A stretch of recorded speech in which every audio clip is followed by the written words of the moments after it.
So, hello everyone. Today we have Shobita and Daphne from the team of Bookaloo, and they've been um, looking at this initiative beginning from ProtoVillage and would want to expand this initiative where designers, artisans can collaborate with each other within the community and really look at experimenting with handloom products and handloom techniques. Uh, and ProtoVillage with Book a Loom is trying to give a platform for people to connect, is trying to facilitate these connections and really bring out that space for innovative creations. So over to you, Shobita, to tell us a little more. Yeah. And yeah. So I'll just begin with briefly talking about ProtoVillage. So ProtoVillage is basically a rural role model prototype of how people can come together to organize themselves in a way that they meet their basic needs through a system of interdependence and through like really taking care of the air, soil, water without really harming it or doing the least damage possible. And as a result, the resilience is like the, superseding layer which emerges as a result of this,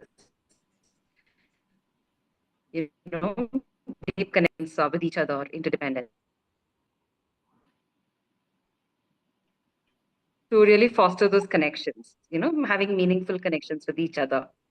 So the concept was founded by my husband, Kalyan Akipedi, when he traveled through India for 2.5 years without paying for his food and stay. And he soon realized that it was only in the villages that people really cared about him and took care of him.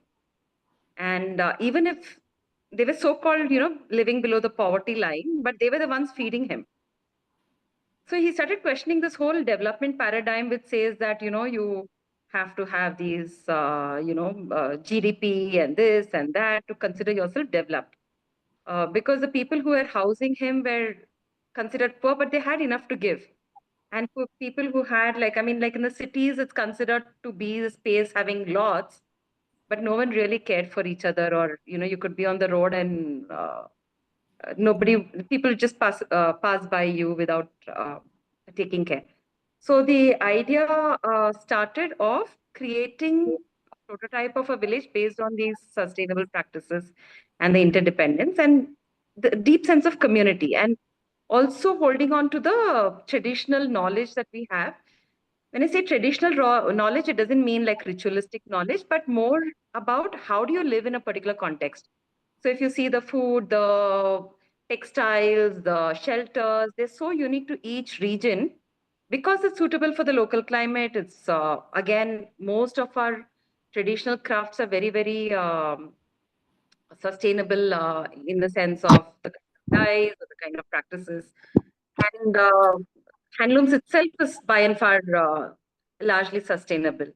So, when as one of the basic needs, food, clothing is one. So we were exploring the different kinds of clothing practices, and when we realized there's like such a vast, rich, diverse tradition across the country, we wanted to give a platform because the thing is, I have worked as a designer earlier, and I found that a lot of these things that as a designer I wanted was not easily accessible. First thing is, I didn't know where to find these artisans. Okay, if I want some chicken curry done or if I want this done, I don't even, as if I'm not from this space, I don't know where to find them. Having worked in the social sector space, I realized how much of work is actually happening on ground, which is not really known to the so-called mainstream population. And also, you remember we have met at that Jaipur conference organized by CD and IICD, and then we really spoke with artisans and we kind of discussed so many things. So through that and everything, Bookaloo was born. So here I just want to uh, briefly just say Daphne is here. So Daphne is a co-founder of Bookaloo. She has done a PhD in marketing of handlooms. And this was done like many years ago, and she's been in the advertising space for many years. And her polycentric model is kind of like also what we are kind of looking at implementing her PhD topic. And it was also about restoring pride and not like looking upon artisans as someone to be pitied, or like, the pity marketing was what she strongly felt had to stop, but just to bring back the pride and the beautiful cultural context. Then we have Gopika, who's again been working with artisans, creating beautiful jewelry. She's been in again in this doing good space of the social sector. She will be handling business development. Daphne is going to be handling marketing. Uh, I kind of do the liaising. Then we have Sonal. I don't know if she's here. Sonal has worked with a number of craft clusters, so she's going to be handling operations and the design aspect. Then we have Madhvi here, who's going to be the tech lead. So this is kind of like the a few members of the team, some of the key members, and then there are others pitching in and helping. So yeah, hi Mira, hi. Hello, Mira.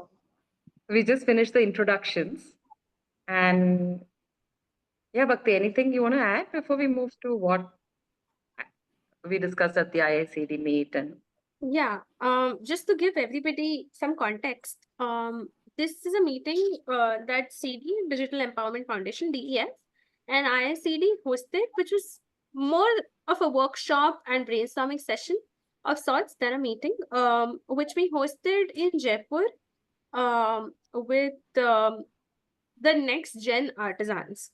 So we had artisans who are alumni of IICD join us.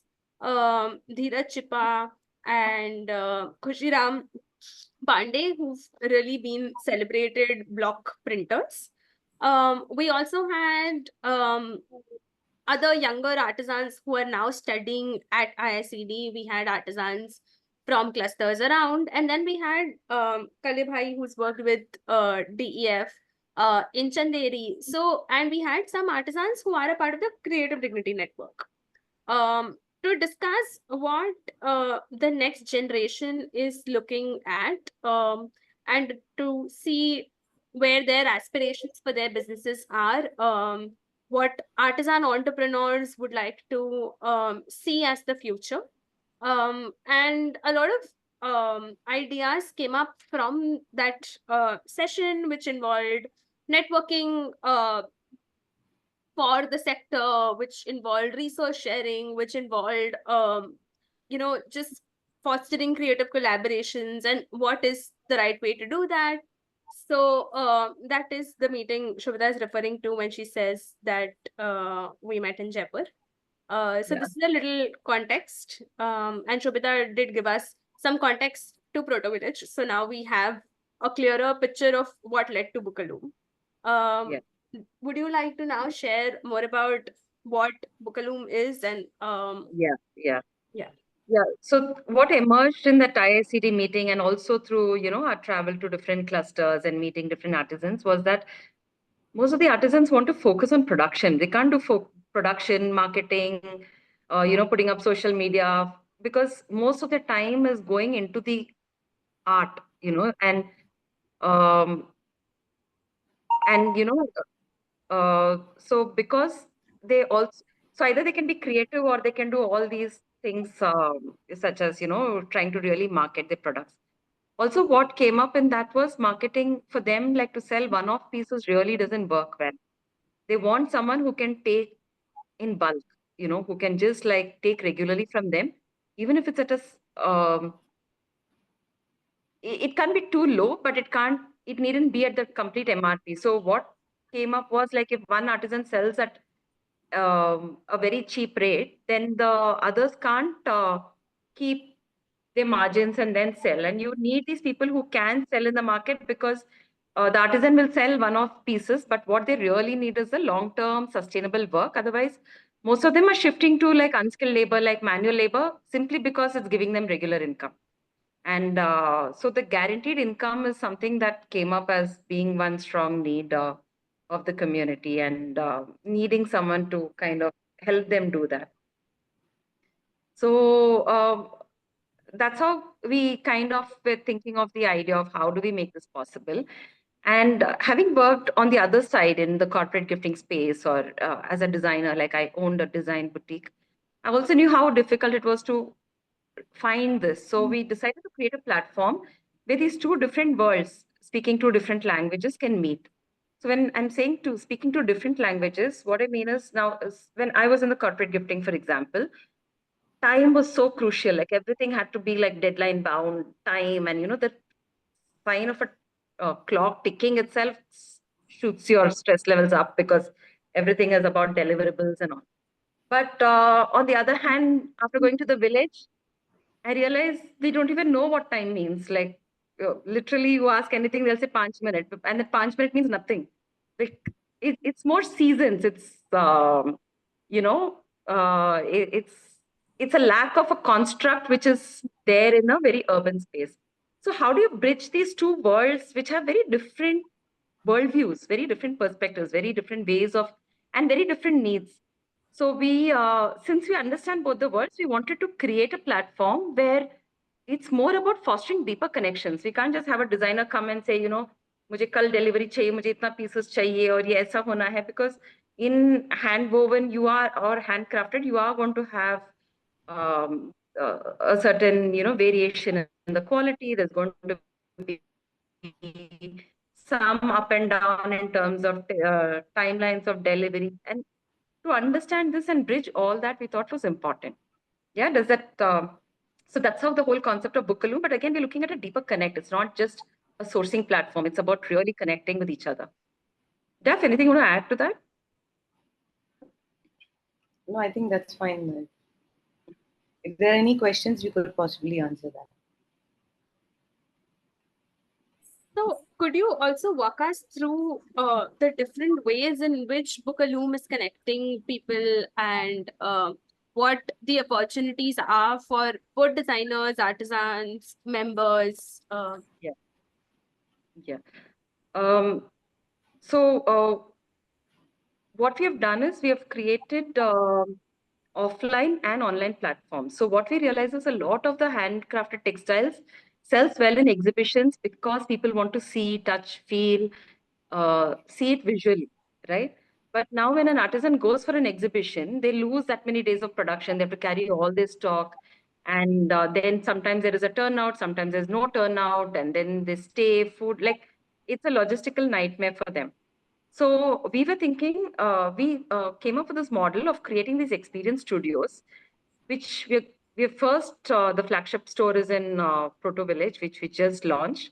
We're opening the next one in Mysore, but we want to create like these series of experience studios where samples from all these artisans will be available, at least one sample. So you see one sample, and then you can see the whole range online, but at least one sample you should be able to see so you can touch and feel, where the swatches are available, where designers can come, they can see the different kinds of fabrics available.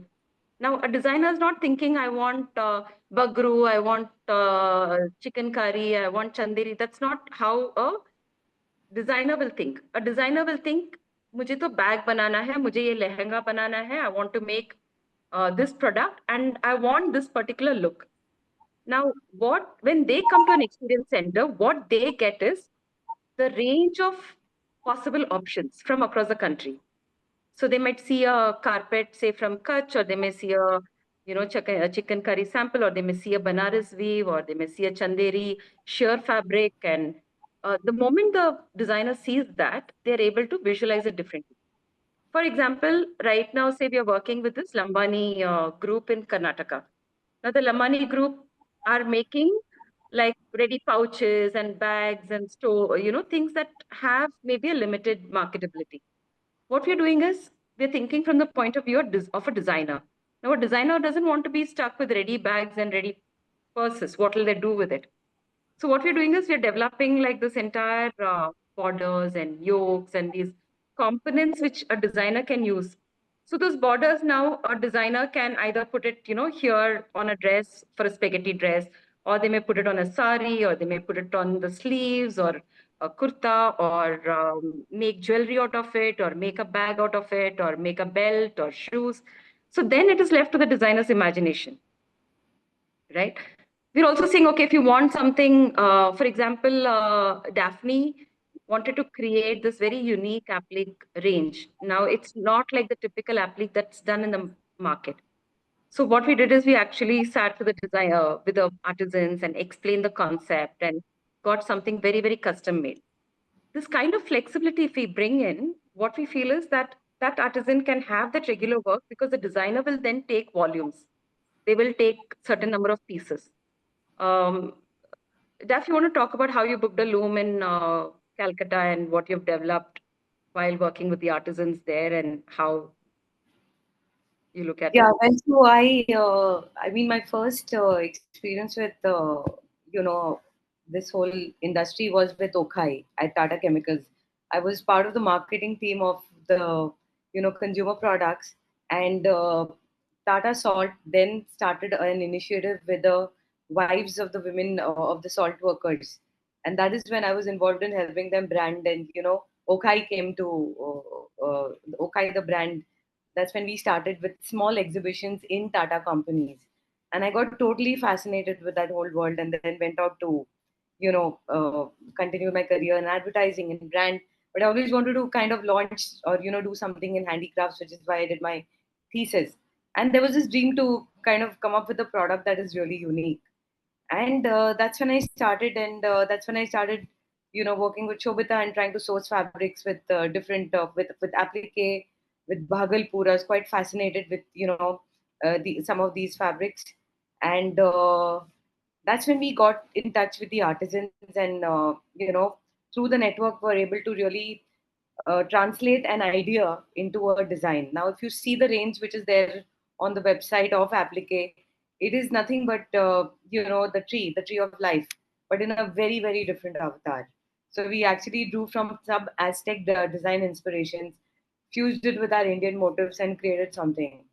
And that's when we saw this huge opportunity. And Shobita herself is a designer, to, really throw open and uh, consolidate this whole thing. And my whole you can say belief was to be able to apply some of my marketing learnings to this sector, to try and uh, make a difference to the way, because I seen the way the women artisans were struggling, the way they were paid. They have absolute no market connections, totally dependent on people like Okai, and and that's when we thought that we should try and create a shift somewhere and try and get people together, because it's just not they really can't do anything alone. It has to be the designers, it has to be the customer, and that's how we want to kind of build a community of sorts through Bookaloo. Yeah, so that's what it is. So Shobi, do you want me to just we can just take them through Yeah, what yeah. is this platform that we're talking about? So I just put up very few slides on what Bookaloo is. What are the key kind of uh,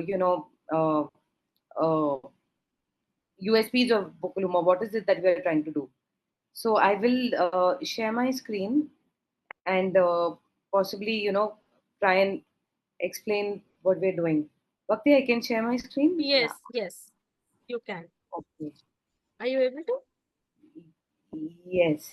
So is it Perfect. happening? Yes, we can see your screen. So I think the first thing I wanted to draw an analogy from nature itself, and this is how the bait fish work. They kind of are able to navigate the deep seas and large, predators by creating a formation which is bigger than anything that is around. And I think that is what we are trying to do: get designers, get artisans to come together and really create something big. So that is what Bookaloom is, trying to do, and that is why this community, that is why collaboration, that is why interdependence. So I'll just take you through the website so you'll see what is it that we are trying to create. So this is a very very preliminary kind of testing version of our website, and which is why we wanted to talk to CD and to all of you all to see how is it that we can really improvise this and make something good. So as you see, there are two tabs. One is the buy and one is the sell tab. So the sell tab actually allows artisans to create their own store. I will show you how. They just simply register here and you can upload your products. As well as designers who have created some unique pieces to reach out to the B2C customer. So basically, Bookaloom, the primary objective is to get bulk orders so that we have larger business and longer duration engagement with the artisans for sustainable livelihoods. So therefore, B2B is what we are kind of looking at. And one of the key segments for B2B are the designers who are, maybe not won't have orders as big as the large brand houses, but have sufficiently smaller MOQs and can do a lot of intricate, great work closely with the artisan to come up with something unique. So that is the sell. So both artisans and designers can come up to Bookaloom and create a store. Now the thing is, after you do this, what happens? So if you go to the buy page, right now we have a small list of artisans who are and shops, as you can see, which are listed by their logos. So by their store front. So these are few of the brands that are listed. As you can see, Turia is also here and Gramam. So now, if I'm an artisan, if I create my store, this is what it would look like. So you click here, you have a small, it's like having your own unique web page. You talk about what your product is, and you have your product listing. You can, you know, you can actually transact the sale from this with a few simple steps. You are connected. So that is what that is how the designers and artisans can onboard, and customers, both B2B and B2C, can buy from Bookaloo.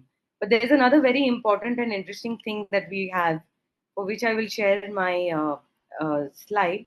You can see this screen of the presentation. Yes, we can. Yeah, We can okay. see the first thing. Yeah, so basically, we are a kind of a gateway to all craft lovers, the buyers, the makers, and the takers to come together and kind of operate from one platform. So we really don't want to invent or do anything new. What we want to do is get everyone who's doing something together on one platform, learn from each other, and see how we can make something that works. Learn and study what things that are going wrong, try to correct that. That is what we are trying to do. So as you see, artisans and designers and brands, the makers and the takers, are part of our set of people who are going to be supported on this platform. For artisans, we can help them onboard, set up their own shop. We have an experience studio. We've just inaugurated it on Saturday, 19th of October. It's a beautiful store just 1 hour away from Bangalore. Anyone around must visit. And we have another one coming up at Mysore in the next maybe a month or two. We've already begun the design process, and we're going to get into the implementation phase. We also will look at all other kind of marketing channels, the usual ones, the unusual ones, and look at how we can have the artisans to connect with the designers and customize the products that they need. For designers, it's a source for both B2B and B2C bulk, as well as smaller orders. And another very interesting thing that we have is a loom rental. What we are saying is, work with an artisan. The way you rent out a place, you rent out the loom, and for 3 months, 6 months, 1 year, you can do what you want with that artisan, create something that is really magical and unique, and create a nice bond with the artisan himself. So that's where the collaboration comes.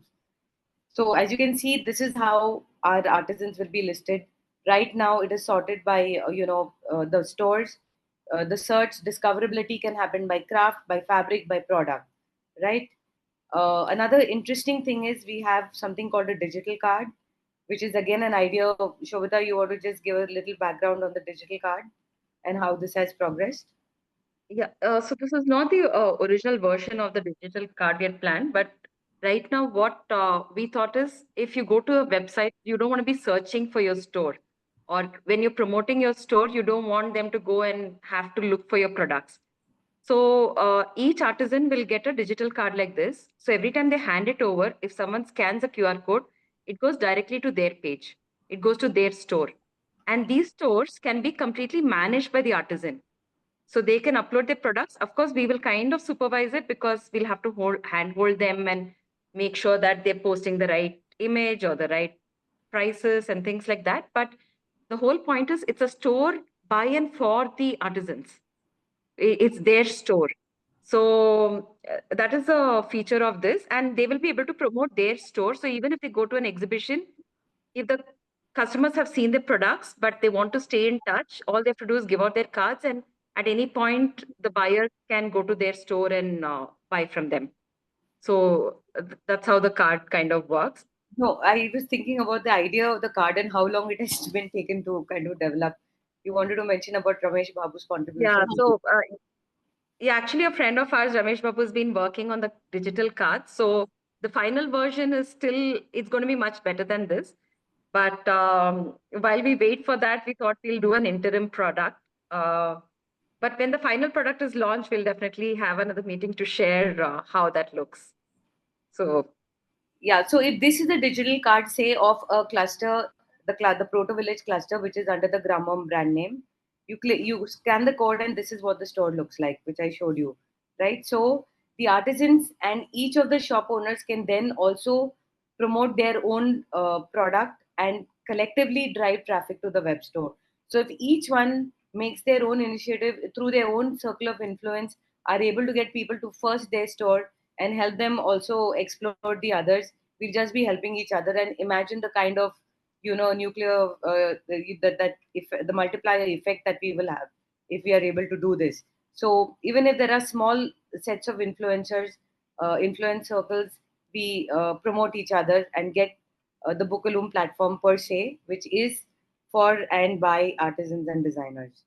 So, of course, that's easy to say, but there is a lot of backend that is required, and that is where we would look at. We are also collaborating with different organizations. People have already done a lot of work, so we'll be having a lot of handholding for the onboarding on the e-commerce platform, helping with listing and account management, the photography and stuff, and most importantly, the marketing promotion, where we have a consolidated way of marketing the platform so that we are able to generate traffic.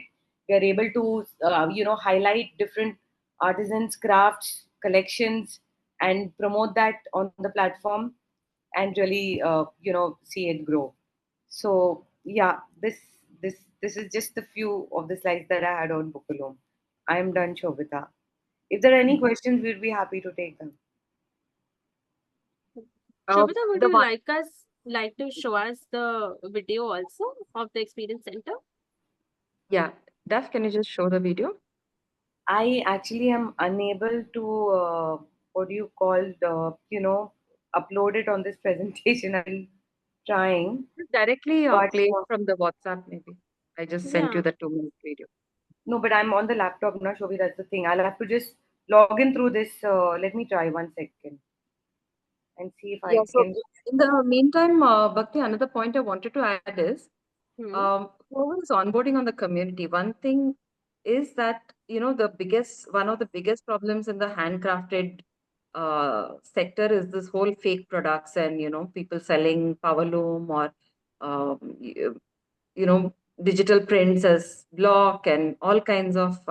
So if we kind of like monitor each other on this platform and ensure that credibility of the site and the is maintained and it's absolutely just authentic products which are available, I think that will be the crucial thing to the success. What happened?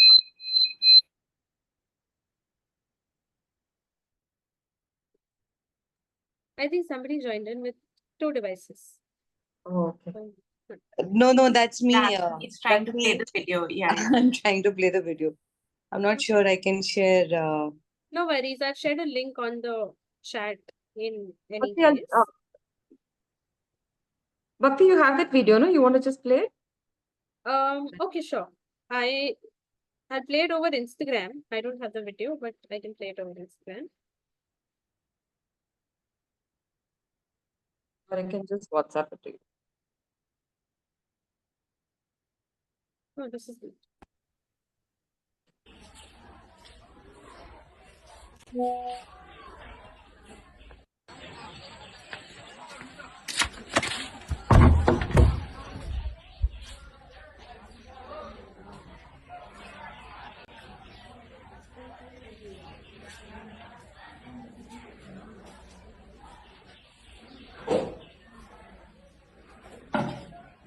Oh, this is the empty one. I think, can you share the video that I've sent with all the products? Just now I've sent you one. Sure. Give me a second.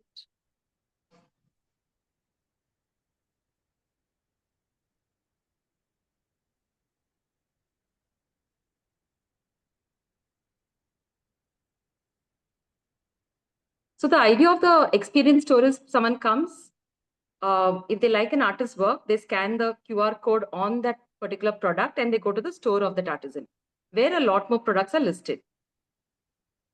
And we can also represent them at different exhibitions where they can't attend.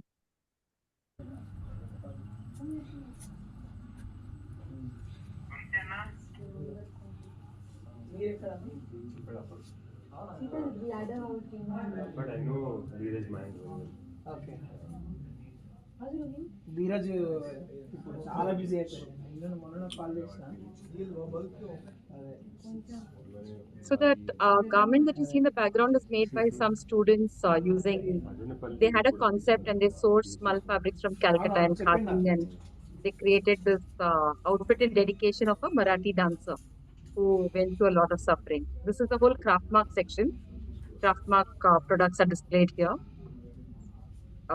We also have like a small spinning wheel where people can come and try a bit of spinning.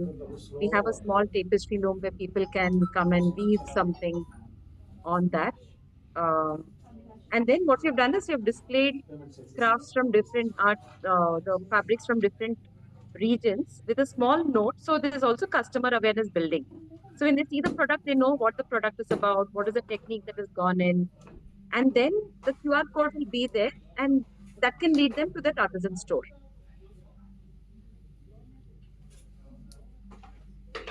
So directly from the experience store also there is sales and to the website for the artisan. Quite a lot of artisans now have their own websites. So is there a way for them to link their current website with yours, or share some of that as well? We'll have to figure out how they can. But Yeah, 650 received on phone pay. Daphne is applic certain there. 140 received. Yeah, so it is actually very easy because artisans who have sites, if they have something Received called, on phone pay. you can Rupees 140 Also, received on phone pay. Right. I was wondering where. it is very No. easy to upload if you have a CSV document, a CSV file with all the product details. Our platform, immediately picks it up and you can publish. So it's not very difficult, and it becomes a kind of a multiple. It's just the way a brand has their own website and then has an Amazon and has different places for discoverability. So that's what we can do. So it's not going to be very difficult. the reason we did that, because what we realized is for the individual artisan to do the SEO, to optimize their website, to make it discoverable, even if they have a website, most often or not, it's not discovered. It doesn't come into the search, or unless they themselves are talking about it. So the reach of that individual artisan's website can become a little limited. Whereas if as a consolidated effort, we are marketing the entire platform, that kind of helps everybody. And also maintaining the charges and it just becomes very difficult for the artisans to do it at their end, is the feedback we have received. And this, when they saw it, they found it so easy because there's no maintenance, there's nothing that the artisan has to do apart from maintaining his inventory and making sure it's up to date. Hi, can I also ask a few? Is this question time? Can I do that? Sure. Please. Sure. Yeah. Hi, I'm Samyukta. I'm a designer and I live in Hyderabad, and I work with handloom weavers in Andhra and Telangana. And first of all, I would like to congratulate the entire team for coming up with such a beautiful concept. And I wish you all the very best. And I will also let other friends and acquaintances, and I'll tell them about this initiative. I had a few questions regarding the financials. One, so first of all, is it open to any artisan, or how do you really decide which artisan? Because even, I mean, all of us know that even amongst the artisans, there's a huge range of, level, right? So yeah, how do you select which artisans can or cannot put up? yeah. Number one. Number two, is there like a photograph, some like a basic photographing presentation thing that you expect them to do? That's number two. Number three, do they need to pay Book a Loom group a certain commission on every sale? How is this going to work? Yeah. So there will be some photographic guidelines for the artisans. And in terms of which artisans, that's where we kind of think that as a community, we have to help each other, make sure that it's a genuine artisan. And also what we want to do is we want to work on something called a craft grading, which basically means like, for example, a Banaras could be made with pure silk and it could be made with polyester yarn. Now the rates are obviously going to be different. And again, the intricacy of the weave and everything will decide kind of how expensive or what the quality of that particular thing is. So in terms of maybe the man hours, or, if the artisan can put some kind of, assurance about the kind of yarn they have used. And over a period of time, we'll have to figure out checks and balances to make sure that the information provided is absolutely authentic, to make sure that the credibility of the platform is maintained. And I think there as a community, we have to kind of really come together to ideate on how this can be maintained uh, in its purest form as much as possible. Yeah, I'm sure there are going to be hiccups as we do this, but I think we'll figure out the answers as we keep navigating this space. In terms of the financials, right now, what we thought is, again, we're exploring because we ideally don't want to charge anything, but there are going to be costs involved of, marketing and the team and things like that. So we thought that the artisan can keep their price as it is, and we will charge a 10 per or something between 8 and 15%. We're not sure of the exact number now, something like a convenience fee. And again, that I think we'll have to fine tune over a period of time, depending on. So we want to just like be able to cover costs.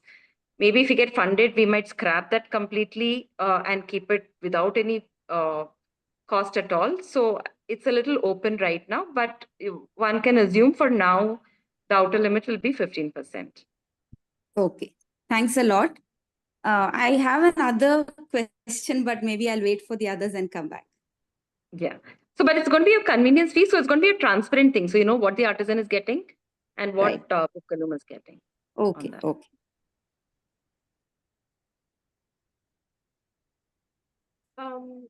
Also, while facilitating a lot of these collaborations, what will be important is a lot of storytelling and a lot of bringing people at the same understanding. And as you mentioned, Shobhita, that, even something as simple as time is understood very differently in different worlds and different geographies and different contexts. So how do you bring it together in the creative collaboration space, and how do you also look at it generating business? Yeah. So what we've started doing is we've started this complete networking kind of event. For now, we've called it Weavers. I don't know whether we're going to call it Book a Loom or Weavers going forward, but it's a space where the artisans and designers can really communicate with each other and meet each other and understand each other. And one thing we also realized, we do a lot of events at ProtoVillage where we have the youth come, and it's a very mission-based thing where they have to farm, they have to weave, and they have to spin. And the thing is, what we realize is the moment someone comes and they themselves sit and spin or weave, it changes something, because now they understand what it means, right? Because if you're just coming as a customer to a shop with zero knowledge, zero interaction, it's a very different engagement than when you've tried your hand at, say, a batik, or you've tried your hand at some printing and or dyeing, and then you're buying from an artisan. You know what's the effort that's gone in, what kind of involvement would have been there. So that's why we said it's more about also these deep connections. So we have these deep connect workshops, we have these networking, and we really want the community to understand each other and come together. And the reason we even speak about this, about time and these constructs, is to realize that these different worlds exist and both the worlds can benefit from each other. So someone from the city, say, if you're very stressed about deliveries and time and your profitability and your goals and your target driven, it may really help you to go to a village and just relax with no concept of time. And for someone with absolutely zero concept of time, it may help to like come to a middle ground where you say, hey, I've got a delivery. I really need to put in my effort now, and because it's going to help me and my family get a better future and we don't have to struggle so much. So I think it will help both worlds come to a middle ground and really learn from each other and bloom together. That's what we hope for. So let's see how it goes. So we do have more people from the network on the call. And we're open to questions from people. And Shobita, you can also share how people can collaborate. So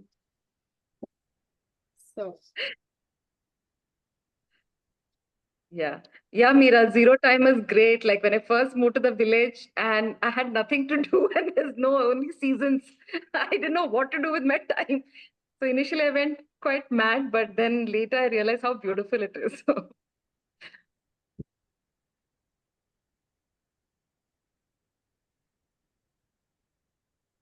Can Yeah, I ask collaborate. a question Yeah, if sure. nobody Sure. else wants to? Yeah, sure. sure. So yeah, so my other question, I think the highlight of your project is this whole work.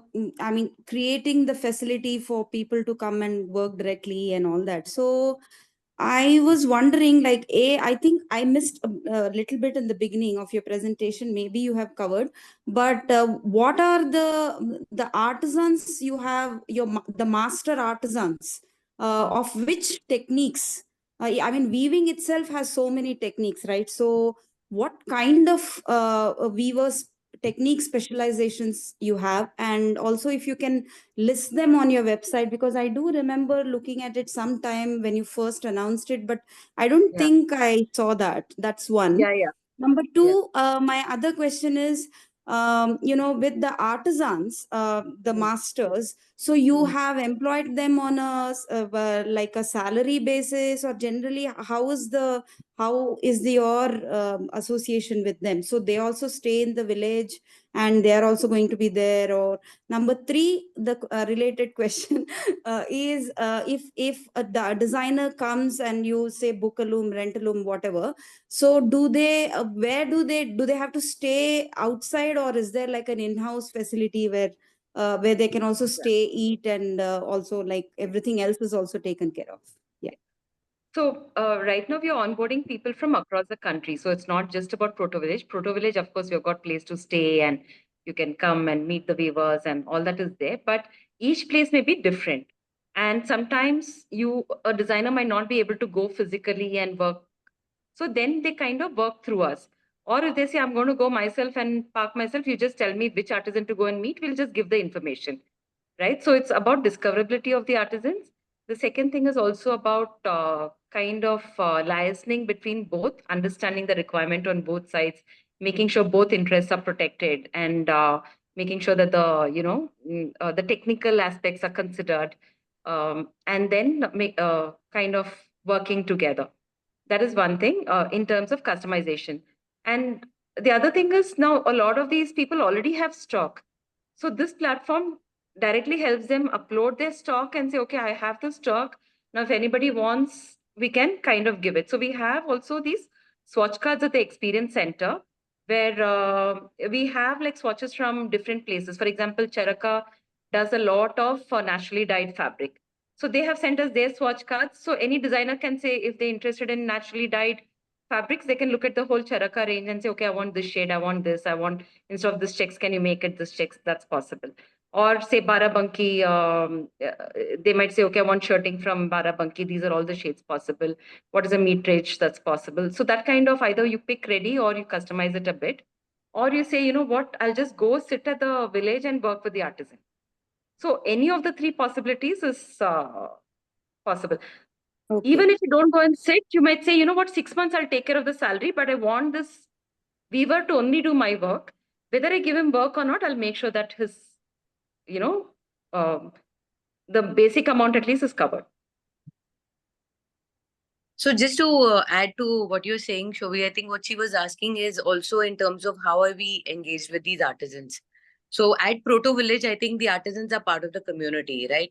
So they are there, and ProtoVillage also has a lot of space. So designers welcome to come and, you know, stay there. We can create facilities. But I think even if you talk to a lot of other artisans, they are happy to, you know, help you with stay accommodation. Of course, not anything fancy, but, you know, there are options. So that is one part of it. And I think the other thing you talked about, yeah, Meera was talking about textiles, largely textiles, Meera, but yes, all kinds of other textiles as well, with, you know, like your embroideries and your prints, made ups as well. If you see, we have some accessories, trims, borders, and we are looking at extending the franchise. But I think the prime focus is textile. If you ask me, the objective is to be the go-to for textiles. So that is our core objective. So yes, if an artisan has other ancillary products and made ups and stuff, it is welcome to kind of be on the platform. As I said, the whole idea is to, you know, use our small areas of influence to kind of drive traffic together, because that is what the Amazons are able to do. And independently, it is impossible to get that kind of traction and that kind of footfall on your website or on the platform. And that's what we're trying to do. Yeah, just coming back to the question. So one, I think she asked was about the stay and, you know, how the artisans, and is there some, the other part of it I'm forgetting. So stay in other places. Eventually, what we're also planning to do is add cultural tourism to this. So where, you know, at the artisan's place, you can go stay, and there's also, you get a preview, you try your hand at something. We're doing that at ProtoVillage, but over a period of time, maybe extend it to other places. But No, my right now, question, the artisans are not employed by us, but they are partners. They're collaborative partners. okay. But can you also just you know, mention on your website what are the Yeah, we'll do techniques that. they are well Sure. versed with? Because Sure. we have so many techniques in India, right? Yeah, So we'll and make a generally, listing. That's a good idea. yes, yeah. Generally, the weavers do not really work across techniques unless they are really confident. And for design projects, they need to be really confident of their Absolutely. work. Absolutely. Only then it is beneficial. So Yeah. yeah, that was, and no, and but I'm still not clear about one thing. Like, do we so we will pay the so is it like negotiable between the designer and the artisan what we Yeah. will pay, Yeah. or Yeah. how's okay? Yes. Okay. Okay, But we can got it. kind of help both arrive at what is a reasonable pricing also. Okay, got it, got it. Okay, yeah, thank you.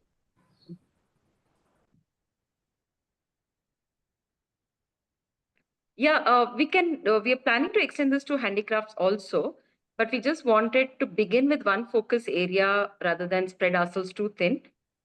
But if people feel that under one platform it makes more sense to integrate both, we are open to that feedback.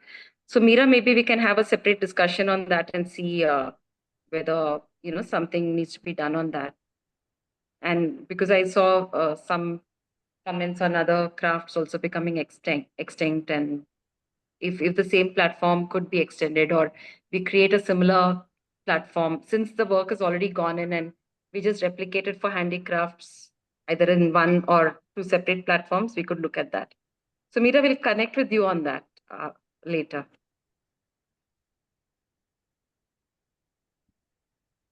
All right. Any other questions? Yeah. Sonia, do you have anything else as well to speak about or ask?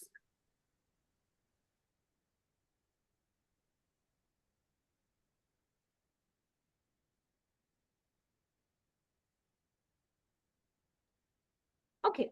All right. I think we have an idea of what Loom is trying to do and the various ways in which Loom is trying to work. I have one question about the rentals, where artisans are, of course, free to, have their own practices while Yeah. their loom is also rented, right? Yeah. Free to work on other projects and figure the system out with the designer. If they've committed to engage for say 8 hours with that artist, with the designer, then Right. beyond that they're free to do whatever. But that Okay. 8 hours becomes sacrosanct in the sense that because the whole point of renting a loom is because you're ensured of your deliveries within a specific time if you have Right. that long-term engagement. Otherwise, you've given an order and suddenly the artisan gets some other work and they don't want to do your work. Right. So the whole idea is to like get out of that issue, and the artisan and the weaver have that understanding that okay, yehi kaam hoga, and for the next 1 month you are able to estimate your delivery times. That's one. And the second also is the artisan is very risk averse to experimenting too much if it's his time. But the designer can take that hit, So any kind of experimentation will take, say, like for DAF to do that applique, it took so long for them to get that, design right. Now that is a cost Daphne has absorbed. But the artisan will be very averse to. So if you tell the artisan, don't worry about the risk, we are covering it. I, as a designer, will cover it. You just do what, I'm asking you to do. Just try this out. Then that kind of makes it easier for innovation. And I think once that innovation comes in, the artisan also gets new ideas on, oh, ऐसे भी हो सकता है, वैसे भी हो सकता है. Then a lot of new ideas we think will come in. Right. Yeah, so cultural appropriation, I think, I don't have like ready answers, but mostly what we do is if there's a designer who comes in with a particular design, we try and link it to the best loom that can do it. And now if you look at, like, say, an extra weft technique, now the extra weft technique might be in different parts of the country, right? But suppose we get a design from the designer, what we can do is see which is the best loom that's suited, which is closest to that, and also the timelines and the delivery times and things like that. But definitely what we're not going to do is take a complete, say, Toda design and ask some other place to completely copy it and make it. So I think that we'll kind of be aware of. Right. Does it answer the question?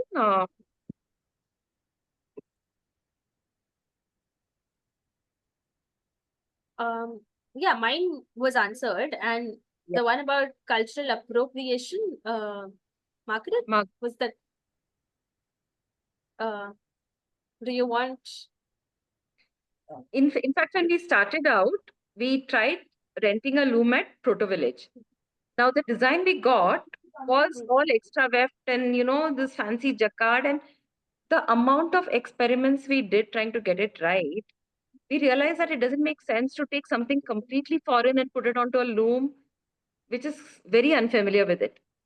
So the best thing is to take a technique that already exists and do minor changes within that, because then the artisan knows what to do.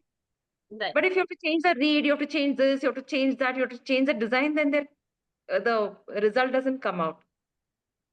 So Right. Yeah. Okay, got it. Shobita, would you like to leave your coordinates in for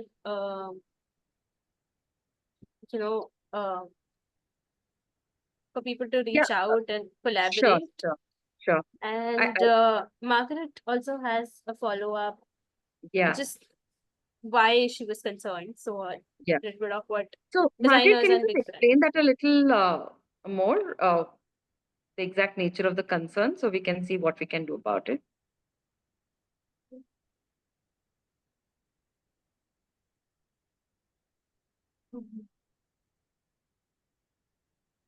Can you hear me? Yes, we can. Yes. So basically, why I'm actually asking about cultural appropriation is because Most of the so I'm a tribal, and most often what happens is there is a very little awareness, amongst the general public. So most often, people will pick up ready available shawls and then cut it up and make it into a garment, things like that. And so, from my experience, what is lacking is so-called like designers. I myself, I'm a textile designer, but many designers, the broad category as we call designers today, are often responsible. And, I don't have to really pinpoint names or labels, but big designers have also done a misappropriation. So when we're talking about any craft, any technique, how is a certain craft going to be protected as well? Um, so you don't like the idea of a shawl being cut up and made into a garment? No, because the thing is, so I'm from Nagaland. We have a lot of Naga textile, which is actually, has a lot of like significance. So that's where a lot Okay. of misappropriation happens. Right. And also and it doesn't have to be essentially Nagaland, but other tribal communities, the textile, some of them are ceremonial, a lot of things. If I have Right. to talk about, for example, Pithora painting, Mm. so ritualistic art at times, are not being understood, and Yeah. it's blown to a different proportion. Right. So I think the awareness is one integral part of what we would like to do. For example, I myself possibly might not know the cultural nuances of a particular fabric. And so when an artisan is onboarding, it would be great if they give a complete detailed write-up on how it's meant to be used and what it's supposed to do. And I think that whole customer awareness and education, which is one of the biggest agendas on our list, also uh, will help to some extent. I'm not sure if it'll completely help, but at least to sensitize people to knowing that, okay, this don't do this because it'll hurt the sentiment of a community or it's inappropriate. I think that awareness can come through the platform on the page of the artisan where they speak in detail about this. So I am so glad you brought this up, and I think it's a very, very important thing because I think the crafts are just not understood, and which is why there is a whole debate about even the value or the pricing of the craft, right? And what you have talked about, I think, is of utmost, what do you call importance for people to understand that, because the respect for the craft, and that is something that drills down to the artisan, and that is something that we are not happy about, the fact that the artisan and the craft and the product is not respected and understood. And I think another problem why this happens is because that storytelling doesn't happen, because the artist doesn't stand up and speak the way you just did. And that is exactly what we would like to help communicate and create a kind of craft appreciation. So basically, through our experience studios, we would like to create education about that, engagement with these kind of aspects of the crafts and the even in terms of the skill set, in terms of the cultural symbolism, and all of the other things. So craft appreciation is one of the another important you know objective what we are trying to help this whole thing get stitched together with. So we'll certainly keep that in mind, and we would reach out to you and see how to really prioritize that on our platform. Thank you for that question. Gopika, do you want to just share the coordinates and anything you want to add while we close? Sure. I've already shared the Instagram page. I'll share the balance of the details.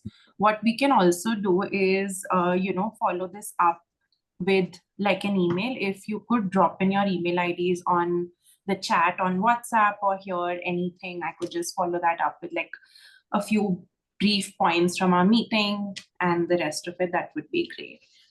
And to conclude, I think we're extremely excited to get on this journey together, which includes all of you as well. We've touched upon a few points today, on pricing, on ethical sourcing, so on and so forth. For us, it's also a journey. We are learning as we go, and we are more than open to hear such diverse points, and hence we are here. So thank you so much for your time. And Bhakti, could I please request that you don't close the call till I make a copy of these emails? We'll also share our email and Thank phone you. number on the chat.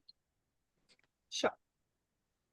Thank you. Thank you so much, Shobita, Thank you, Gopika, Bhakti. Daphne, everybody, for sharing this initiative with us and for wanting to build it with the community and, just grow the initiative with a lot of people. So thank you so much. And